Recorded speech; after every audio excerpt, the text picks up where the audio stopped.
Assalamu alaikum everyone. Welcome to our live session. Today we're going to discuss active and passive voices. This chapter is quite interesting and we'll learn the two forms in which we can put forward our sentences. Okay, the active form, the active voice form, and the passive voice form. Okay, all right, let's get started.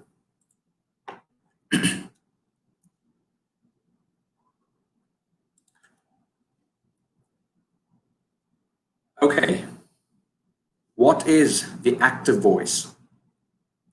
A sentence is in the active voice when the subject is put first, followed by its verb and object respectively. A sentence is in the active voice when the subject is put first, followed by its verb and object respectively. So almost all sentences in English language are in the active voice because this is the most common form of putting sentences in. The most common form. So let's just say monkeys adore bananas. Monkeys adore bananas. The cashier counted the money. The cashier counted the money. The coach will meet with the team tomorrow. The coach will meet with the team tomorrow. The dog chased the squirrel. The dog chased the squirrel. The doctors have decided to operate on the patient. The mother, or my mother, loves my elder brother more. My mother loves my elder brother more. So you can see in all these sentences, we have the subject, and naturally the subject is followed by the subject's verb, and both the verb and the subject are in agreement as long as their number goes, as long as their numbers go. And yes, this is straightforward. This is pretty much it about sentences. So we know that most sentences in English language are in the active form, are in the active construction, or are in the active voice. Okay, but there are times when we need to change these sentences to the passive form, or we need to write sentences in the passive voice. Okay, but before we do so, we need to know what is the passive voice. Okay, what is the passive voice? A sentence is in the passive voice when the subject is acted upon by its verb. A sentence is in the passive voice when the subject is acted upon by its verb. In simpler words, the object in an active sentence becomes the subject in the passive sentence, and the verb naturally agrees with the number of the subject. I'll repeat this. A sentence is in the passive voice when the subject is acted upon by its verb. When the subject is acted upon by its verb. In simpler words, the object in an active sentence, becomes the subject in the passive sentence, and the verb naturally agrees with the number of the subject, right? So when we basically turn an active sentence into a passive sentence, right, what happens is the object in the active sentence becomes the subject in the passive form. The object in the active form of the sentence becomes the subject in the passive form of the sentence, and eventually the verb remains the same, but this time the verb is following the number of the new subject. Okay? Also, at the same time, we must remember that the tense in both the forms remains the same. Let's take a look at the examples. Active voice. The monkey adores bananas, right?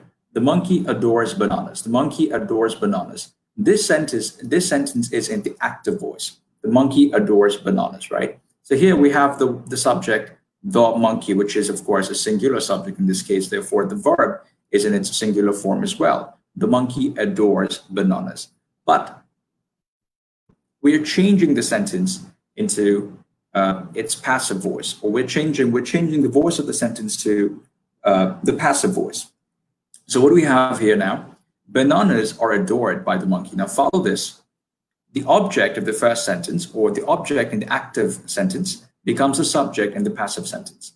Bananas was the object in the active sentence, but bananas now in the passive sentence is the subject of the sentence. So bananas is the new subject, and accordingly, the verb adores is also changed, as in the number of the verb changes, but the verb remains the same. The number of the verb changes to agree with the subject. So adores becomes are adored.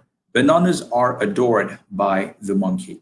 And the subject that was the subject in the active voice or in the active sentence, now in the passive sentence becomes the object, right? Bananas are adored by the monkey. The monkey adores bananas. Bananas are adored by the monkey. Okay. Active voice again, the cashiers counted the money. The cashiers counted the money. Passive voice, the money was counted by the cashiers. Here as well, you see the cashiers was the subject, but in the passive voice, the cashiers becomes the object of the sentence, right? The object, the money in the active voice becomes the new subject in the passive voice. So money is the subject, the money is brought forward at the very beginning of the sentence, making it the subject, and this subject is acted upon by its verb, which is was counted, right?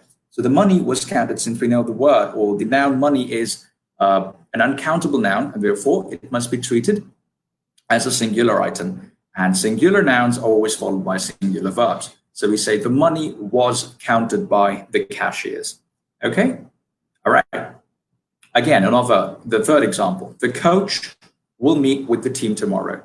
The coach will meet with the team tomorrow. Here you can see the coach will meet with the team tomorrow. This sentence is in the active voice. Now you change it to the passive voice and becomes the team will be met by the coach tomorrow. The team will be met by the coach tomorrow. The coach becomes the object in the passive voice. The object, the team in the active voice or in the active sentence becomes a subject in the passive sentence. So you have the coach will meet with the team tomorrow. The team will be met by the coach tomorrow. Okay. Now notice in each case, the tense in both the active and passive voices remains the same, and the verb in each case agrees with its subject. Although the object and the subject change, right? The subject changes and becomes the object in the passive voice, or vice versa. But remember, also the verb forms may change. The verbs themselves don't change, but their forms may change. A singular verb may become a plural verb. A plural verb may become a singular verb, right? Given what they follow, what kind of noun they follow, what kind of noun they follow. As in, if they follow a singular noun, then the verb must remain singular. If they follow a plural noun, then the verb must be a plural verb. But however, all throughout, in both the forms, in both the voices, in both the active voice and the passive voice, the tense of the sentence has to be the same. The tense does not change. The tense must be the same. So the monkey adores bananas. This sentence is in the simple present tense, right? The monkey adores bananas. The simple present tense. Bananas are adored by the monkey. This sentence in the passive voice is also in the simple present tense. Similarly, the cashiers counted the money. The cashiers counted the money. The money was counted by the cashiers. This sentence is in the simple past tense. Is in the simple past tense, right? Both the sentences or both the forms, both the active voice and the passive voice are in the simple past tense. Okay. In the third example, the coach will meet with the team tomorrow. The coach will meet with the team tomorrow. This sentence is in the simple future tense. If you change it, and if you turn the sentence into the passive voice, if you turn the sentence into the passive voice, it becomes the team will be met by the coach tomorrow. The team will be met by the coach tomorrow. In this scenario as well, in this voice, the tense remains the same as well as with the active voice, right? So in the active voice, the tense was in the simple future tense. In the passive voice, the tense remains the same and is in the simple future tense as well, or is the simple future tense as well. So the team will be met by the coach tomorrow. Okay, I hope you're clear so far. Moving on to this next slide, we have some grammar points. Now, I must tell you that there are many grammar points to take note of when we are studying active and passive voices. But today, we're only going to discuss 3 of those important grammar points, only 3, okay? Grammar point 1. When we change a sentence from the active voice to the passive voice, the tense of the verb must remain the same and the verb must agree with the subject in number. Okay, we've just discussed this, but we're going to discuss it once again. Grammar point number 1. When we change a sentence from the active voice to the passive voice, the tense of the verb must remain the same and the verb must agree with the subject in number. Example, active voice. The coach encourages the children to practice as much as possible. The coach encourages the children to practice as much as possible. This sentence is in the active voice. Now, change it to the passive voice, it becomes the children are encouraged by the coach to practice as much as possible. The children are encouraged by the coach to practice as much as possible. Now, in both the sentences, the tense is the same, okay?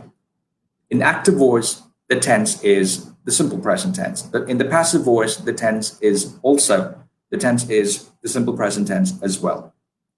Okay, so the coach encourages the children to practice as much as possible. The children are encouraged by the coach to practice as much as possible. However, take note, the verb form has changed, right? When the sentence has been changed from the active voice to the passive voice, correct?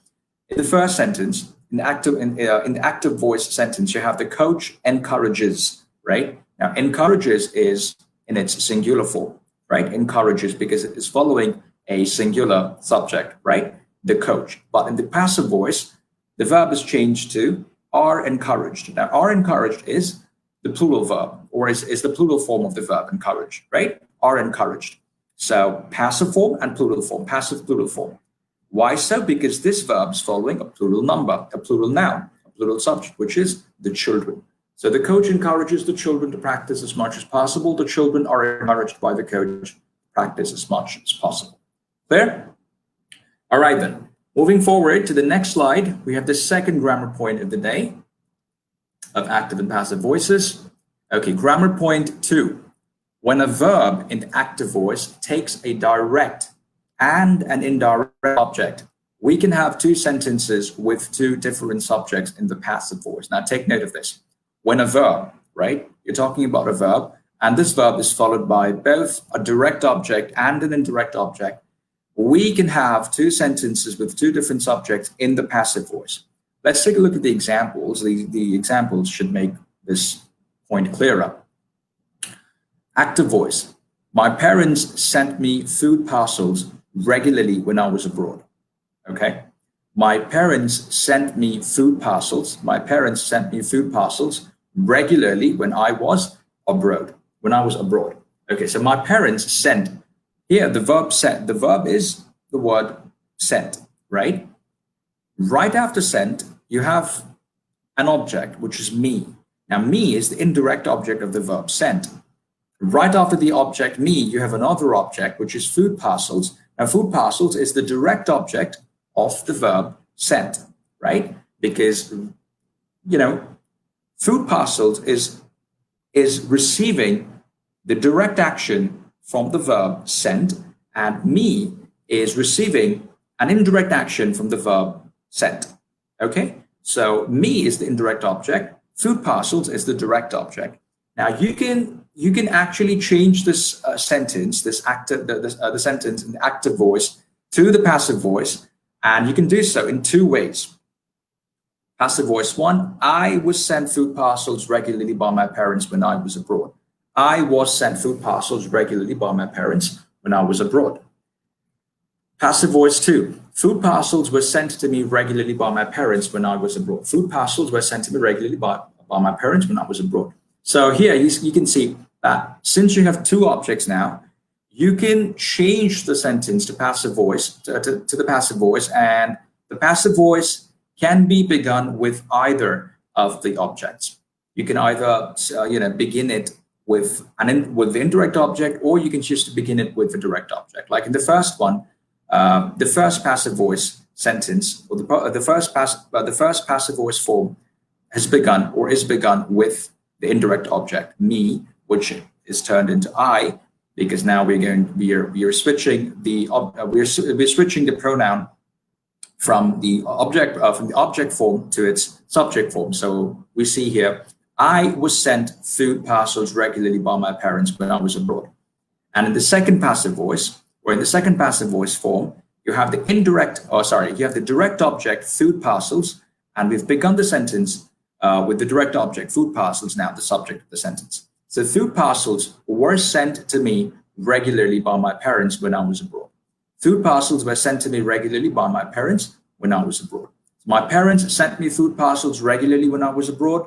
This is your active sentence, and in its passive form, it can be either I was sent food parcels regularly by my parents when I was abroad, or it can be food parcels were sent to me regularly by my parents when I was abroad. Now note, the verb follows the subject.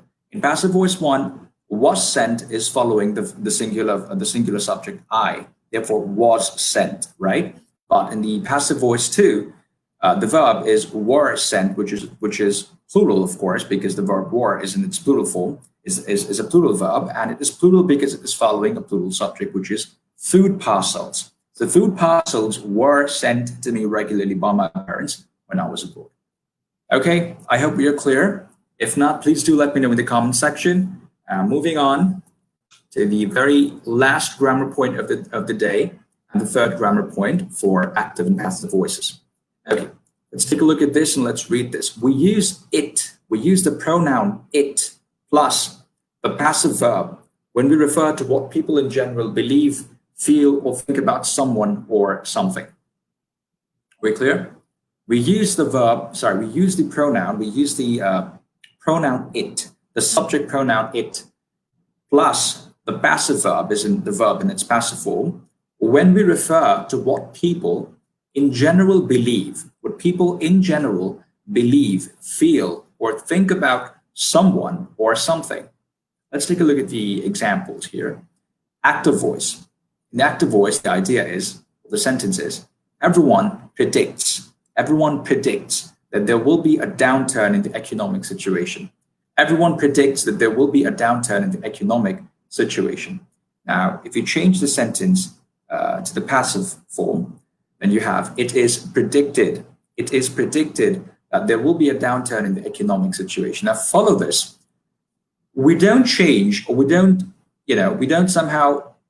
haven't included the word everyone in its passive form, in the passive form of the sentence, right? We haven't written that it is predicted that there will be a downturn in the economic situation by everyone, or it is predicted by everyone that there will be a downturn in the economic situation. Well, you can do so. We could do so, but we have chosen to not do so. And choosing to not do so is fine in this case. Why? Because here you're talking about a general situation, right? When you mean everyone, you mean all the people. And there is no, because everyone itself is an indefinite pronoun, right? No particular people, or no particular group of people is being talked about, or is making this prediction, right? So when you say everyone, you mean, it could be anyone and everyone, as in any people or any number of people, right? So everyone predicts that there will be a downturn in the economic situation. Change it to the passive voice and it becomes, it is predicted that there will be a downturn in the economic situation. It is predicted that there will be a downturn in the economic situation. So we bring in the indefinite pronoun it. We bring in the indefinite pronoun it, followed by the passive verb, or the passive form of the verb, when we are talking about people in general believing, feeling, or thinking about something or someone. So everyone predicts that there will be a downturn in the economic situation, becomes, in the passive voice, becomes, it is predicted that there will be a downturn in the economic situation. All right. I hope we are clear so far. If we are not, please let me know in the comment section. There are 4 comments in the section. Just see. Malia Afrin says, Assalamu alaikum. Wa alaikum assalam. Zamil Hussain thanked me for sending the quizzes. You're most welcome. Rasul Arman is asking, how did you get all the quizzes? Well, you need to register first. Of course, you need to register with us. Once registered, you will receive the quizzes, inshallah. And Rahman Noreen has answered Rasul's query. Thank you, Noreen, for answering Rasul's query. So yes, if there is anything else that you would like to know right now on active and passive voices, now is the time. And if you want to make a query later in the day, that's also fine. And to receive a quiz on active and passive voices, please register with us. I will be emailing you a quiz on active and passive voices later today, inshallah. All right. So I hope to see you all again tomorrow, hopefully. And I hope you have come to understand what we were discussing today on active and passive voices. So active and passive voices are pretty simple, right? You see, for example, if I say, I teach English, right? I teach English. Follow this. When I say I teach English, what do I mean? I mean that I teach English, right? And this sentence is in the active form, is in the active voice. And if I want to change it to the passive voice, what should I say? I should say, English is taught by me. English is taught by me. So here, I in the active form is the subject. Now becomes the object in the passive form, me, right? And English in the active form, I teach English, becomes the subject in the passive form. So I say English is taught by me. I teach English. English is taught by me. Now follow, in both the sentences or in both the forms, the tense is the same, right? In the active form, it is in the simple present tense. In the passive form as well, it is in the simple present tense. I teach English. English is taught by me. Okay? I hope you're all clear. If not, you know what to do. And thank you for staying with us. Hope to see you all tomorrow again, inshallah. Until then, everyone, please take good care of yourselves and stay well. Assalamu alaikum.